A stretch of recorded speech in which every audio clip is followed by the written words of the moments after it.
9 విషయాలు ఎవ్వరికీ చెప్పొద్దు, వీలైనంత వరకు తప్పనిసరి అయితే తప్ప. ఆయువు, ఆయుర్దాయం గురించి చెప్పకు.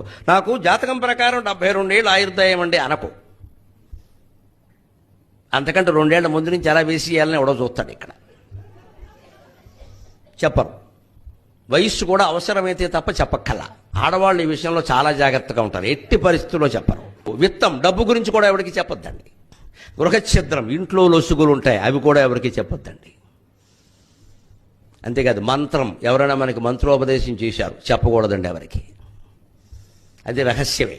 ఊరికి చెవిలో చెప్పేద్దాం. మంత్రోపదేశాలు అందరికీ చేయకూడదు. చేశాడు అంటే వాడు చేయకపోతే వీడికి బిడిచి కొడుతుంది. ఇక్కడ ఔషధం, మా వాడే మందులు కూడా ఎవరికి చెప్పకూడదు. ఆ మందుల్లోనే ఏదో కలిపి మనం చంపేస్తారు.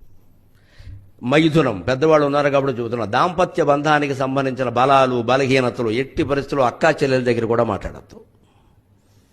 అంత తప్పనిసరి అయితే తల్లి అక్క పర్వాలేదు, కొంత చెప్తారు ఏదైనా సలహా, కానీ బయట ఎక్కడ మాట్లాడకూడదు. మంత్రం ఔషధం అయితేనే. అంతేకాదు దానం, మనం చేసిన దానాలు కూడా చెప్పొద్దు. చేసిన పాపం చెబితే పోతుంది కాదు, చేసిన పుణ్యం కూడా పోతుంది చెబితే.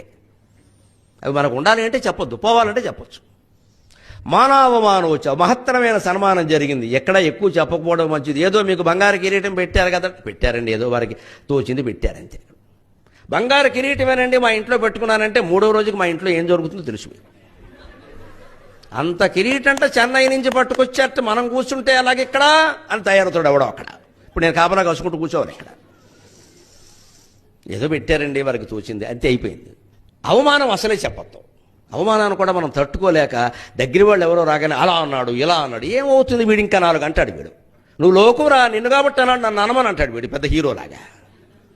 మానవోచ ఎంత బాగా చెప్పారండి. ఇవి 9: ఆయుర్విత్తం, గృహఛిద్రం, మంత్రం ఔషధం అయితేనే, దానం, మానవోచ, నవగోప్యాని యత్నత. ఇవి కాపాడుకోవడమే గాంభీర్యం.